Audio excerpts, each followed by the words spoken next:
میں سردار ابراہیم صاحب کا پوتا ہوں جی, سردار خالد ابراہیم خان صاحب کا بیٹا ہوں. تو سیاست تو ہم نے ساری زندگی دیکھی ہے, اس میں تو وہ نہیں ہے. عملاً خود نہیں تھا میں سیاست کے اندر, مگر یہ بہت سارے لوگ کہتے ہیں کہ جی اس کا کوئی لینے دینے نہیں تھا سیاست سے.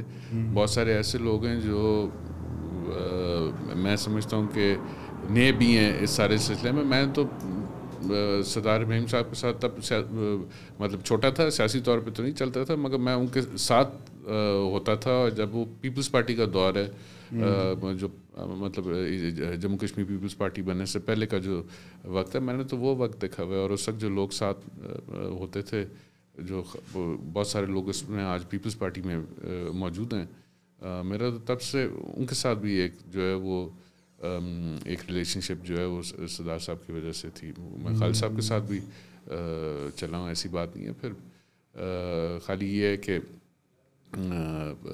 وقت کے ساتھ جو ہے میں جب ایجوکیشن کمپلیٹ ہوئی تو پھر جاب کی سائٹ پہ چلا گیا. تو جاب میں آپ کو پتہ, پھر اس سے پہلے آپ جاب کیا کرتے تھے؟ میں ملٹی نیشنل کمپنی میں تھا. جی ٹیلی کام کمپنی میں used to serve as a, میں وہاں مینیجریل پوسٹ پہ تھا. اچھا, محنت مزدوری کرتے تھے, نوکری کرتے تھے. تو how was this shift from a managerial post at a multinational company, ایک دم سے پھر پالیٹکس کے اندر آنا, وہ بھی آزاد کشمیر کے اندر؟ میں وہ آپ سے عرض کر رہا ہوں کہ کوئی ایسی چیز نہیں تھی جو میں نے دیکھی بھی نہیں تھی. خالی یہ تھا کہ خود عملاً جو ہے اس کے اندر موجود نہیں تھا. تو شروع میں دشواری تو ہوتی ہے, پبلک اسپیکنگ کے اندر پرابلم ہوتی ہے, ذرا کانفیڈنس لیول بندے کا اس طرح نہیں ہوتا. مگر یہ ہے کہ ملٹی نیشنل کمپنی میں ہوتے ہوئے وہاں پہ بھی کوئی نہ کوئی ایکسپوجر تھا. اور اس کے بعد جو یہ کچھ 5-6-8 مہینے کے اندر تھوڑا سا رواں ہو گئے. تو اب تو یہ کہ اب 5 سال ہو گئے ہیں, ہر قسم کا ایکسپوجر جو ہے وہ مطلب اس سے میں گزر کے آیا ہوں. تو خود میں سمجھتا ہوں کہ پہلے سے بہتر ہوں. تو باقی یہ ہے کہ یہ تو ایسا سلسلہ ہے کہ ساری زندگی آپ جو ہے اس میں کوئی نہ کوئی, آپ یہ نہیں ہے کہ جی آپ لرننگ تو چلتی رہتی ہے. جی لرننگ چلتی ہے, لرننگ چلتی ہے. بالکل, I totally understand with you, I totally agree with you. اچھا, تو جیسے ہی خالد ابراہیم صاحب کے بعد جو ایک لیڈرشپ کا شفٹ تھا وہ تھوڑا سا ابرپٹ تھا, اس وقت ایک دم سے اچانک سب کچھ ہو گیا تھا. تو اس وقت کیا جو پارٹی کے فنڈامنٹلز اور ویژنز ہیں اس کے اندر کوئی چینجنگز آئی ہیں, یا پھر آپ کا ویژن ابھی تک وہی ہے جو ایک سردار ابراہیم صاحب کا تھا, اس کے بعد سردار خالد ابراہیم صاحب کا تھا, اور ایک اب آپ کا؟ بیسک ویژن تو وہی ہے. خالی اس کو فرض کریں اگر سردار ابراہیم صاحب تھے تو ان کی اپنی ایک پرسنالٹی تھی, ٹھیک ہے. پھر خالد ابراہیم صاحب تھے تو ان کی اپنی ایک پرسنالٹی تھی, اور وہ 2 ڈفرینٹ پرسنالٹیز ہیں, اپوزنگ پرسنالٹیز ہیں. اسی طرح اب ہم آئے ہیں تو میری اپنی ایک پرسنالٹی ہے, مگر جو ہمارے فنڈامنٹلز ہیں, بیسک جو جماعت کے فنڈامنٹلز ہیں, وہ ابھی تک اپنی جگہ قائم ہے. اور ہم نے جو 5 سال کے اندر جو کچھ فیصلے کیے ہیں جو ہمارے متعلقہ تھے, وہ اگر آپ ان کو دیکھیں گے تو کوئی بھی ایسا فیصلہ نہیں ہے جو ہم نے سردار ابراہیم صاحب کے نظریے کے خلاف کیا ہو یا خالد ابراہیم خان صاحب کے نظریے کے خلاف کیا ہو. تو ڈیسٹینیشن ہماری وہی ہے, تو جو راستہ ہے وہ تھوڑا سا اس میں چینجنگ ٹائمز جو ہے وہ آپ کو اپنی اسٹریٹجی بھی چینج کرنی پڑتی ہے, اور اس میں مشکلات بھی ہیں بہت ساری. مگر بنیادی طور پہ ہم اپنے کسی ایسے جو ویژن ہمارے لیے ہماری لیڈرشپ چھوڑ کے گئی ہوئی, ہم نے کوشش کی اس سے انحراف نہ ہو. تو جو ویژن ہے جے کے پی پی کا, جموں کشمیر پیپلز پارٹی کا, وہ ایک عام عوام کے لیے تھوڑا ایکسپلین کر دیں کہ وہ کیا ہے ان کا. دیکھیں جی, بنیادی طور پہ جب آپ ریاست جموں کشمیر کی بات کرتے ہیں تو سب سے پہلی چیز جو ہے وہ تحریک ہے آپ کی. پھر ہم یہ بھی دعویٰ کرتے ہیں کہ جی ہم تاریخ کے بھی وارث ہیں. تو پھر خالد ابراہیم خان صاحب نے ساری زندگی جو ہے اداروں کی مضبوط کرنے کے لیے انہوں نے جدوجہد کی. تو یہ کچھ ایسی چیزیں جو یہ بیسکس ہیں ہماری.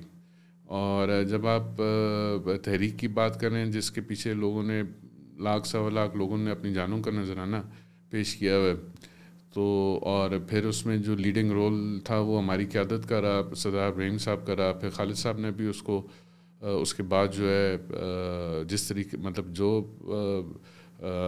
میں سمجھتا ہوں ان کا رول رہا ہماری سینئر لیڈرشپ کے جانے کے بعد, وہ بھی وہ کوئی اور نہیں پورا کر سکتا.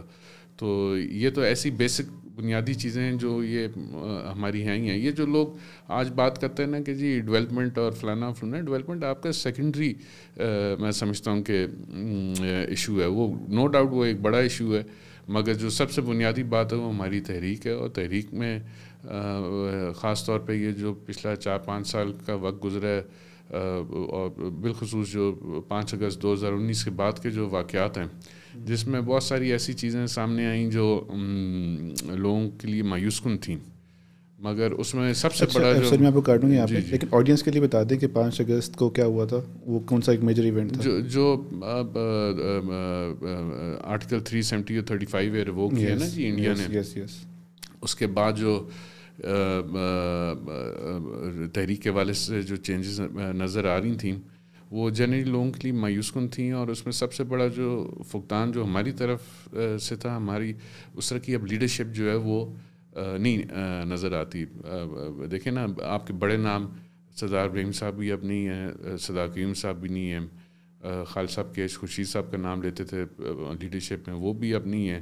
پھر اس کے بعد جو سیکنڈ ٹیئر لیڈرشپ تھی اس میں خالد ابراہیم صاحب تھے جو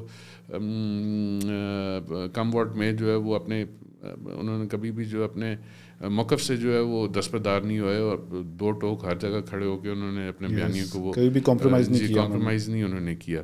تو وہ جب تک تھے تب بھی چیزیں جو میں سمجھتا ہوں کافی حد تک انڈر کنٹرول تھی. مگر آج اگر آپ اپنی لیڈرشپ پہ نظر دہرائیں تو کوئی ایسا آدمی ہیں, 2-4 لوگ ہیں جو کرنا چاہیں تو کر سکتے ہیں, مگر وہ کوئی چیز ان کی طرف سے سر کی نظر نہیں آ رہی جو مطلب جو ایز اے لیڈرشپ جہاں پہ ان کو رول پلے کرنا چاہیے, وہ اس طرح کا رول ان کا نظر نہیں آتا.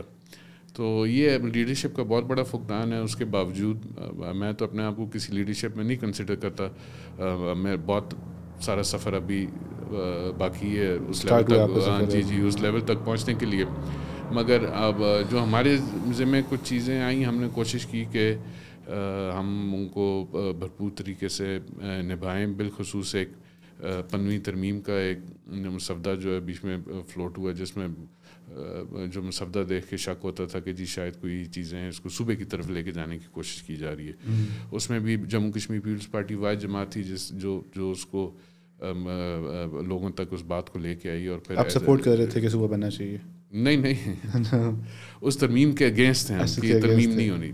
وہ پھر وہ ہم لوگوں تک اس ساری چیز کو لے کے آئے, اور پھر اس پہ لوگوں نے احتجاج کیا, ہمارا ساتھ دیا. پھر ڈسٹرکٹ پورا آپ کا لاک ڈاؤن پہ چلا گیا. تو یہ مطلب جو میں آپ سے عرض کر رہا ہوں یہ ایک انسٹنس آپ کو بتا رہا ہوں کہ جی یہ ایک واقعہ ہوا جو ہمارے ذمہ. اس کے باوجود جو چیزیں آئی ہیں ہم نے کوشش کی ہے ان کو, جو ہماری لیڈرشپ کا ویژن تھا اس ویژن کے تحت جو ہم ان چیزوں کو نبھائیں اور آگے لے کے چلیں.